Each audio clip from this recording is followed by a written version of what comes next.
Ah, there you are. You know where we are? We're sitting in a place where there have been lots of tragedies, lots of comedies, lots of stories. Yes, it's the famous Masque Theatre. Famous because lots of things have happened here. In fact, a lot of professional actors first started here on this stage. Even Percy Seif used to come and tell stories that I tell today, yeah. The Masque Theatre, what a wonderful place. It was built first by Bertie Stern, founded in 1957. And I believe it was a bowling alley before it became a theatre. And then they built it and they kept the two side aisles were actually the bowling alleys. They turned them into aisles so people could walk down. And then, of course, they rebuilt it in the last century, and then again they had to rebuild it again at the turn of the century, I think 2001, when unfortunately due to an electrical fault somewhere it burnt down. And thanks to Joan of the Lindbergh Arts Foundation, Joan Ledger, I think, I forget her proper name. She used to play a violin on top of her roof on her birthdays, but we'll talk about that another time when we have a look at those wonderful Herbert Baker buildings on the beachfront. But the Masque I'm telling you about here, she donated about R1 million and they refurbished the whole Masque Theatre as you see it today. Behind me you can see the wonderful auditorium and the lovely comfortable chairs that you sit in when you're watching these amazing plays that they put on. It's all run on an amateur level. These amateur dramatic societies perform here, and they spend months, up to 3 months, because everybody's got a day job, or, you know, not like me, I just tell stories, but they've got day jobs, you know, where they work, and then they rehearse in the evenings, like 3 times a week, and then after about 3 months, they come and rehearse for a week on stage, and then they put the production on. And some of their productions are so good that even places like Artscape book them to go and run a few weeks in the smaller theatres of Artscape, like the Arena.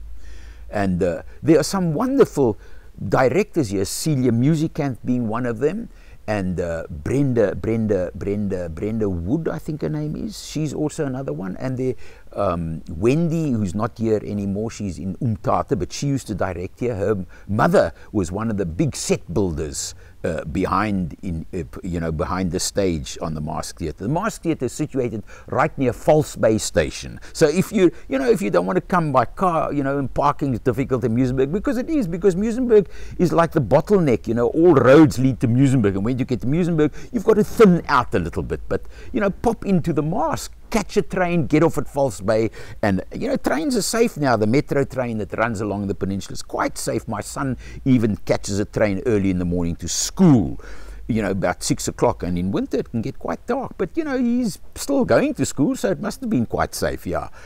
And, then you can catch a train and come and see these wonderful shows. I once was telling stories here, and it was a matinee on a Saturday afternoon, and there was the shunting in False Bay, going up and down, and it was making a hell of a noise, and I thought, please, man, I want to tell stories, and I'm not telling stories about trains, I'm telling stories about riding horses and looking after cattle and things, and the rinderpest and all those kind of things, but not about trains. And there was this shunter going up and down. I'm sure the audience must have felt it was something about trains. Well, I went to the driver during interval. I quickly nipped out at the stage door, and I went onto the station, because the station is 10 meters away from the back of the theatre, where my dressing room is. And I went to the driver, I said, please, man, can't you do me a favor? I've got another, 40 to 50 minutes of storytelling. Can't you just take a break? Go and have a lunch break or something.